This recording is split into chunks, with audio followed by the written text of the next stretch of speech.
Welcome back, Southwest Florida. We're so thrilled to have the ladies here of Jack and Jill of America here in Southwest Florida. Been a long time coming. I've been wanting to get this show done. Hey, let me bump y'all in. Finally got the show off the road. I don't think you knew this, Alder, but I've been trying to get this show done for a minute. And I finally say, okay, we got to open. Let's get them in. And because I see the great work that you guys are doing in the community, and people need to know, a lot about what's happening with our Southwest Florida Jack and Jill of America. We have Autumn Watkins Halloway here, the president of the chapter, and Dr. Shadreka McIntosh, the vice president of the chapter, who also has a fine pharmacist that we want people to go and patronize. Plug your pharmacist right quick. Yes, my pharmacy name is Sozo Wellness Pharmacy. It's located at 3510 Dr. Martin Luther King Jr. Boulevard, right next to the Veronica Shoemaker Florist. So, what makes it unique? What makes it unique is that it's owned by a Black woman, which it is the first pharmacy in our area owned by an African American woman. I go back my family goes back 5 generations, so I'm very in touch with the community, and we focus on culturally confident care, and individual care. So it's not a big box pharmacy. We are very family friendly, and we focus on personalized care. So that's what makes us different. I'm sorry. Hours of operation? Hours of operation are Monday and Friday from 9 a.m. to 3 p.m. We're closed on Wednesdays, and Tuesdays and Thursdays from 9 a.m. to 5 p.m. All right, so everybody get out there and support our local pharmacy. Thank you. And before we get into Jack and Jill, you do a wonderful work over there at Jesus Christ Outreach Center. And what else is going on with Autumn these days? Well, I have a lot of things going on. I have just been enjoying this time, spending it with my family. My children are at a very delicate age. They're both in middle school, so they are enjoying having me home with them for the moment. My husband, James, is really enjoying having me home as a full-time housewife at the moment. I love it. I love it, just like in the movies. Jack and Jill of America, Southwest Florida has a chapter now. Yes. How long has this chapter been in existence? We were chartered back in September of 2022. Mm-hmm. What brought that about? Tell us about the discovery process that needed something like Jack and Jill here. Yes. Well, actually, what brought it about is during the pandemic, my husband and I were considering moving to Atlanta, and it was more him than I. And given that Fort Myers is our home, I really wasn't ready to move to Atlanta. And I started thinking, well, what is it that I love so much about Atlanta? And it was the culture. And so then I started to think, how could we bring some of that culture here so that we don't have to move away? And Jack and Jill of America happened to be the perfect fit to help us bring some of the cultural awareness here to the youth in the Dunbar community. When you say cultural awareness, that includes what and what concept? Really cultural exposure. Mm-hmm. What we have found is that through leadership development, cultural exposure to various arts, programs, we have mock trials. There's just so many various enriching activities that our youth are exposed to. And some of them are things that they can't just get locally. So having that extended network on a national level with an organization such as Jack and Jill of America, which is the oldest of its kind. It's been established since 1938. So it has a very rich legacy of African American leadership and Black excellence. Dr. Mike McIntosh, if somebody had never heard of Jack and Jill of America, and certainly in Southwest Florida, how would you describe what is Jack and Jill? Sure. I would tell them that we are an organization of mothers who focus on the leadership development of African American children. Our children are all children. So, we started with 21 awesome moms in our chartering group. We are now at 24 moms, amazing active moms. We have 41 children and 10 dads in our chapter. And our ages go from age 2 all the way up to age 18 or their senior year of high school, whichever comes first. So that's pretty much who we are here in the community. The children that you mentioned, they are all females, or do you have males? No, they are males, which we refer to our male children as Jacks, and then the Jills are female children in the organization. I'm thinking of female, but when we see pictures and images of the Jack, it's women that are in the organization. The mothers are the Yes. members. Yes. So you see all women. Okay. What are some things that you're doing with the children? You say. Yes. So currently, I mean, we have, as President Otto mentioned, we have programming, which we refer to programming as the heart of Jack and Jill. So some of our programs that we actually have, we have grade group, 5 different age groups.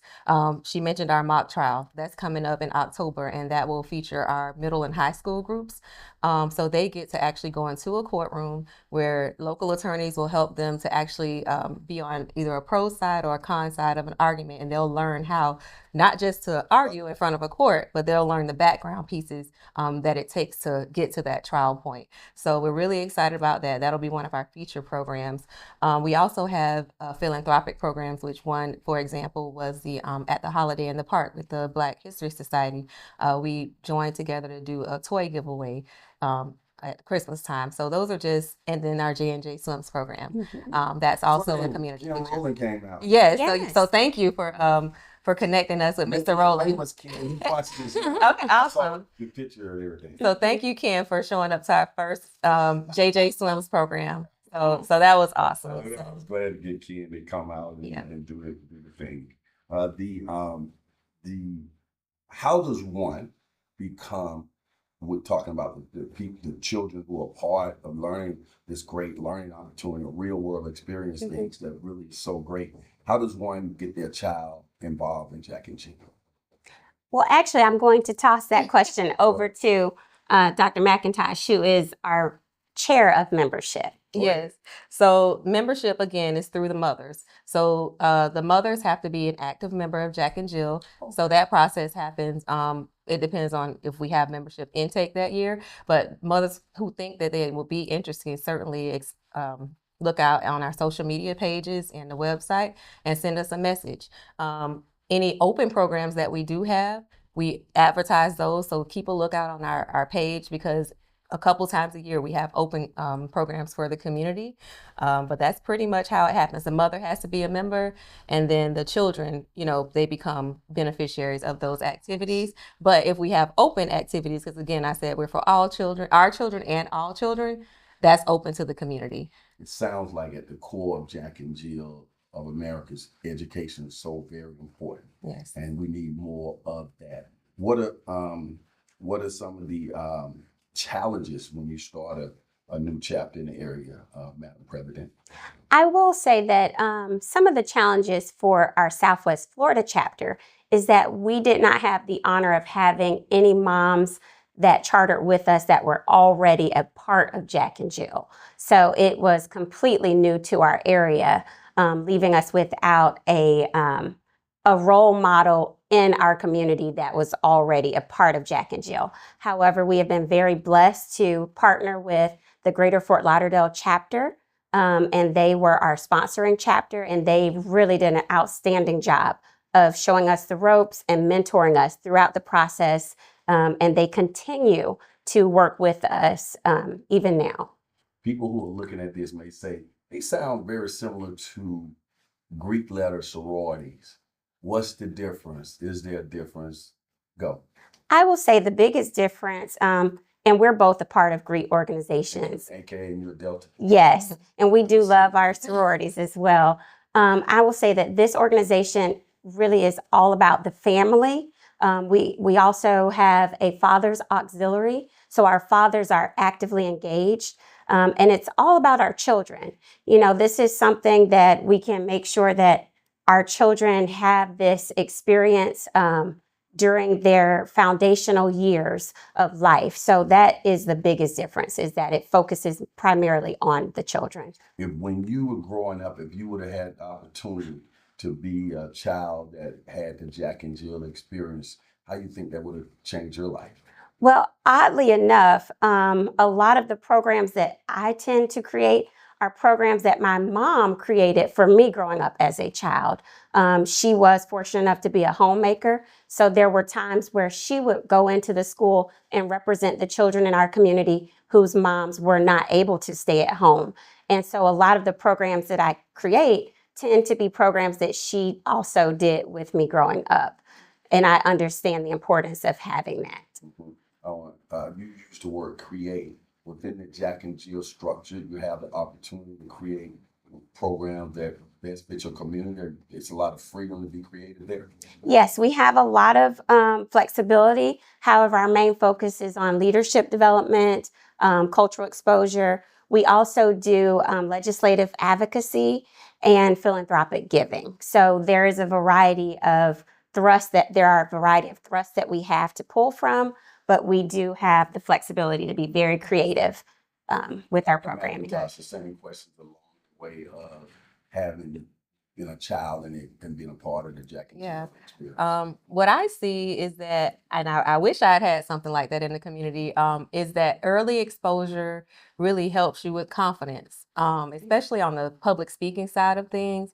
I'm realizing that our children are getting that early experience. When they go off to these regional conferences, they get to see teens that are really shining. They're not that athletics are a bad thing, because we want a well-rounded child, but they get to see young men and young women that are not only athletically inclined or academically inclined. These children are not shy about speaking out about the things that are going on legislatively. They campaign for regional leadership positions, and it really sets them like a notch above the rest and really makes them stand out among their peers. So I do believe that's something that I could have benefited from having in the community. Good now communicating. It took a while. But we all know how important that is. And I don't know if people realize that having great communication skills, being able to relate to people and talk up and express yourself can take you a long way. I see you shaking your head on that. Yes. That's something that you've always made a part of your class experience and things like that, to get people to talking up. I mean, you talk up so well, your mom had you talking up. Yes, I do see the importance of making sure that our youth have those experiences to exposure. I mean, that the exposure to a variety of things, not just public speaking, but also when it comes down to them being able to, as Dr. McIntosh mentioned, run for leadership roles. They have the opportunity to learn from other peers who are also experiencing different challenges in life and growing from those challenges. Right now, Dr. McIntosh, Yes. I'm sorry. African-American female who's running for president of the United States. Yes. Happens to be a member of Ski Week. And just to have that type of images, and that helps you guys in terms of the leadership process. Absolutely. And I will share that some of our youth, not our local youth, they didn't attend, but there was an On the Hill summit that occurred in Washington, D.C. earlier this year. And Vice President Kamala Harris actually came and spoke to our children in Jack and Jill of America. So those are the types of access and exposure, when I say that on a national level, that these children are able to get.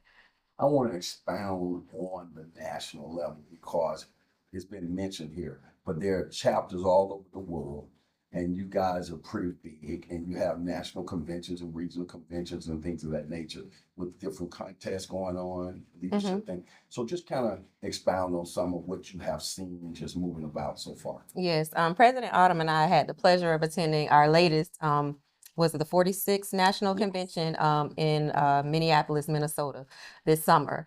And at that convention, over 260, I believe, chapters were represented, and we also added 10 new chapters nationwide. So just to meet women of all caliber, eye-opening, and just being right here next to your fellow sister who may be from the Far West region in LA, California or somewhere. Celebrities and things like that are really just a couple phone calls away, are very within reach. And our children actually have the access over webinar and things like that to connect with these people. So it's not just your local activities that you're having. They also have regional and national programming that the children get a chance to engage in. Autumn, when people think of Jack and Jill Southwest Florida chapter, what do you want to come to their mind? I want them to think of a place where we are an organization where we are creating a village for our children to build confidence, to be proud of who they are, and a place where we are equipping children for lifelong success, not just success right now, but for the future as well. What's the long-term goal when we look at your chapter here locally, Dr. McIntosh? What do you hope to Yes. see So, 5 years from now? Yeah, long-term goal now is really, now that we have the chapter, is focusing on sustainability. So Autumn and I have been in these positions since chartering. We're at the beginning of our second term. So that means building the leadership within our mother membership group, and also looking down the road to make sure that we're bringing in mothers that are like-minded, that they also have the leadership or other resources that can benefit the organization. So that's really where we are. And it's always good to get funding. You're a nonprofit. People want to donate, volunteer. What are some ways people can get involved if they're not a member yet? Well, they can definitely reach out to us regarding volunteer opportunities. I am very pleased to say that, as Dr. McIntosh mentioned, our upcoming mock trial, we have a few local attorneys that will be working with my husband, James Halloway, such as the esteemed Joe North. And in fact, he'll be walking in here in a minute. yes, he's a street name down there. Let's Awesome. That is so great. Talk Yes, that's incredible. Shout me out, Joe. Yes, Joe North and also Christy Scott will also be mentoring our youth during this upcoming mock trial. So, if I'm not mistaken, you can't just join. You have to be invited. Yes. Go. So it is membership. Membership is invitation only. So that happens through an active mother member who can invite you to join. But you can always express interest so that we get to know you, and then, possibly get that invitation extended on that level. What are you looking for? Yes. So what we're looking for, we have an acronym called FIT plus C. So we're looking, the F is basically saying that you are willing to commit financially, that you have an interest in the goals of the organization, that you're willing to give your time and talent, and that we're looking for women of character. So those are the big level, the high level things that we're looking for. You guys are familiar with Lee Pitts Live after work, I would assume. Yes. So down the road in 2005, I want to donate all the proceeds from the door to Jack and Jill. Awesome. Oh. So we'll get with you guys on that. You just take the money up and go do something good with it. Awesome. Thank you. We really appreciate that. Well, ladies, it's been a pleasure having you both on the show. Thank you Thank for having you. us. Thank you so much for the invitation. Looking forward to getting you back. All right. As the saying goes on this particular show, for those who say it can't be done, they're usually interrupted by those like the fine women of Jack and Jill of Southwest Florida of America. And Miami might have the oranges, but Southwest Florida Jack and Jill of America has got the Juice. All right, Doc. Let's bump you guys out. Forgot to brief you in the game. We'll be right back. Lee Pitts Live is a Lee Pitts Enterprise production. Hello everybody, this is Lee. I'm so glad that you watched that particular show, and if you enjoyed that show, we got other shows like that. Just subscribe to our YouTube channel, watch Lee Pitts Live on demand anytime, and also hit us up on all our social media platforms. Just type in Lee Pitts Live, and there you go.